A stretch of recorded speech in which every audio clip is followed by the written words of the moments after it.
Hey guys, thanks for tuning in to another video on ForgottenWeapons.com.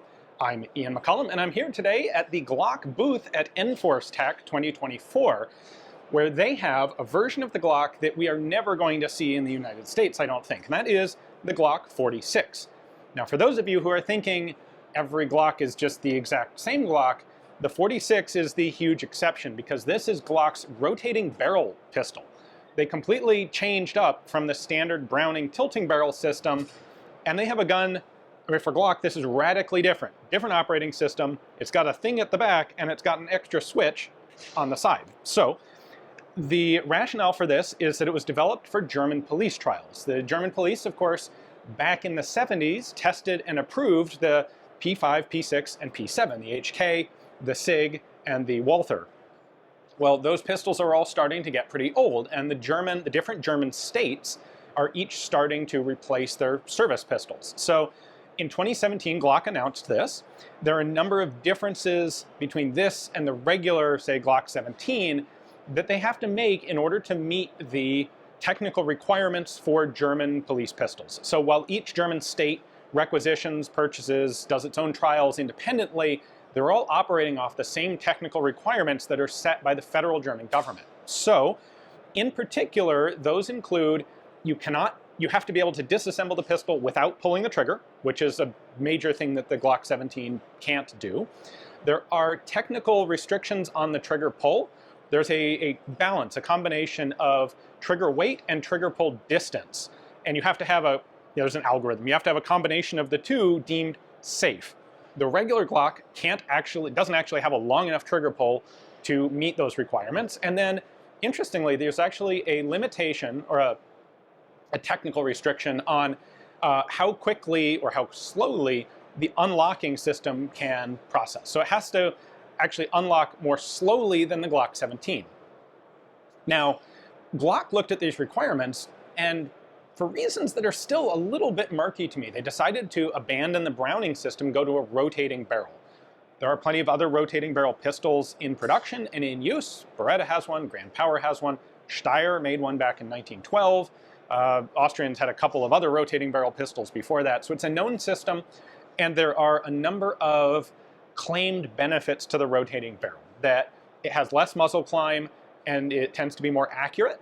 Now, how significant these impacts are, I'm a little unsure of. I think it comes down more to the individual pistol than it does to the mechanism in general. But there is no doubt that the rotating barrel system does give this particular Glock, the 46, a lower bore axis.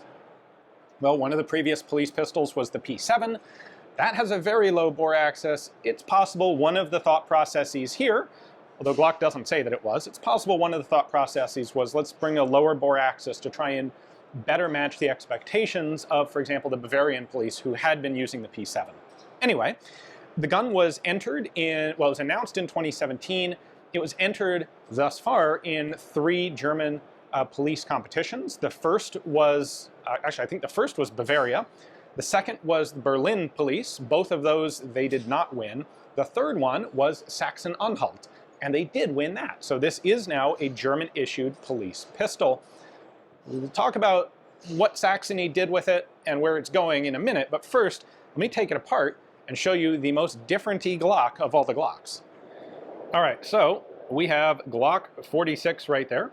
These are only made in 9x19, and they use standard Glock 9mm, Glock 19 magazines. Now, there are 2 extra elements to this guy. We have a disassembly lever here, and we have a striker cover here. Because you've got this extra thing hanging off the back, they actually extended the beaver tail on the gun to prevent this from biting novice users. Now, it's also worth pointing out the trigger on the 46 is very heavy and quite long. They have actually recut the profile of the trigger just a little bit to maximize the length of pull that they can get. This thing is, there we go, it goes all the way back. In order to meet that police requirement for trigger weight and trigger length, they pretty much had to make this like the worst of the Glock New York triggers. Looking at this here, it is definitely distinctive because there is no top of the chamber locking into the slide because we have a rotating barrel. So you can see it rotating right there. Initial unlock and then locking again when it closes. Now, the disassembly process is all based around police manipulation. So you've got your gun, you're going to lock it open. You have to remove the magazine. I think they would typically remove the magazine first and then manually lock it open. But once this is open, we're going to take this striker cover plate and rotate it counterclockwise, clockwise, sorry. It's going to go, I don't know, about 45 degrees. And then we can sort of pull it back out that far. That completely disconnects the striker. The gun's totally safe. There is no way that this can drop and fire a cartridge if you somehow still had one in the chamber. As an extra level of safety, you now also have to pull this lever down and hold it down while you unlock the slide, pull it forward, and pull it off the gun. My initial expectation was that this was preventing the slide from coming off. That's not the case. This, you can actually like reassemble the gun without this lever at all, and it'll work just fine and can be disassembled still. But this forces you to confirm that the magazine is out of the gun, because if you have a mag in, that lever won't go down.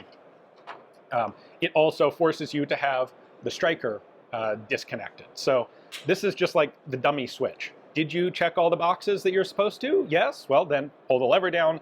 If the lever doesn't go down, you did something wrong. So moving on to our next step here, we have, this is actually a Gen 3 style of recoil spring from Glock. And that's because moving the barrel down in the slide meant with a newer style of recoil spring, they just wouldn't have room in the bottom of the frame. So Gen 3 style spring, and we have our rotating barrel, which we can rotate and then lift up and take out of the gun. This is a display pistol for a trade show, so the barrel's inert, the firing pin's inert, the breech block, the breech face isn't actually cut all the way through. Like, this is a deactivated gun for a show. That's why it's got the holes. But you can see we have 4 barrel locking lugs right here.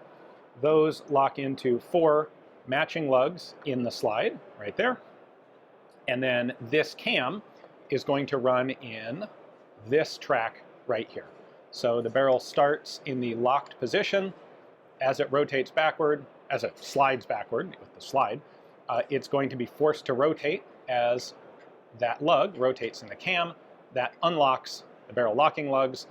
The barrel then stops here and the slide continues backward without it chambering, extracting the empty cartridge, chambering a new one. One more element of disassembly I can do is with my universal Austrian disassembly tool here. I can push that plunger in and then, there we go, we can pull out the whole firing pin. Again, the firing pin has been cut off on the end here because it's a trade show gun, but they've redesigned the firing system here essentially to meet this German police standard to be able to essentially disconnect the striker during the disassembly process.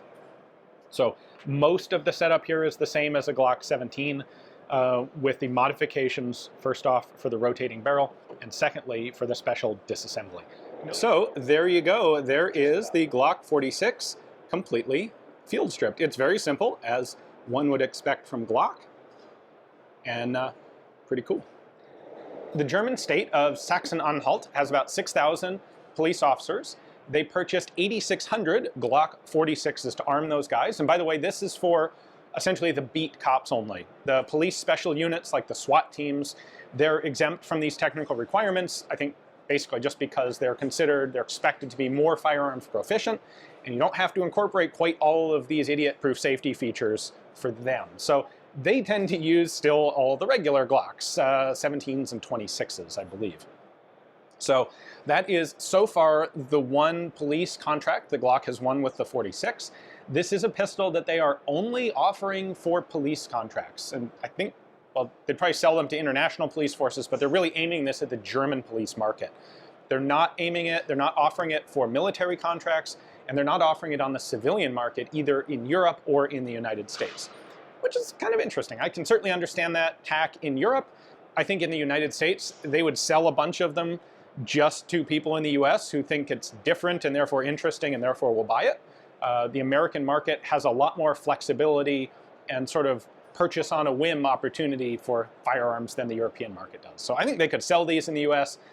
but we'll probably never find out because Glock has been pretty definitive about the fact that they're not going to offer this for the civilian market. So I honestly didn't know when I might maybe have the chance to get my hands on one of these. A big thanks to Glock for giving me the opportunity to film this here at their booth at Enforce TAC. They were extremely pleasant and forthcoming and informative and helpful about it. So thanks, Glock. Hopefully you guys enjoyed the video. Thanks for watching.